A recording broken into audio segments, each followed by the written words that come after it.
Sadanand Naik Shirwal constituency. आज तुम्ही पळयला आसतले गोंयभर कितें जालां तो 4 दीस फक्त 4 दीस पावस पडल्यार गोंयान कितली कसली हालत पाड जाल्या ती।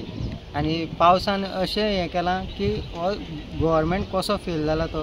तेंच्यांनी मेन म्हटल्यार ते रस्त्यार तेंचें उदक येवन तेंचें भरलां आनी तेंचे कडेन ते कंट्रोल करूंक जावना। पयलू तेंच्या पावसा प्री मॉन्सून वर्क करपाचें आसलेलें तें करूंक ना। आनी आतां मेन म्हटल्यार तेंच्यांनी कितें केलां, दोंगरांचे प्लॉट करून दोंगर पाड घालून उडयल्या आनी त्या जाग्यार आमचें उदक जिरतालें त्या जाग्यार आतां उदक जिरपाचें बंद जालां आनी तें उदक डायरेक्ट दोंगरा वयल्यान सकयल येता आनी सगळे लोकांच्या घरांनी माती पडल्या व्हांवता आनी सकयल शेतां आसता ती पुरोवन उडयल्या, थंय बिल्डिंग्यो काडल्या आनी उदकाक वचपाक वाट दवरूंक ना। फक्त BJP सरकारान फक्त आपल्या कसो फायदो जातलो आनी आपली कशी पोटां भरतली तेंच चिंतलां। ह्या आमच्या गोंयकारांचें कांयच चिंतलो ना आनी ह्या फावटी हे लोकांनी मत मारतना विचार करून मारचो।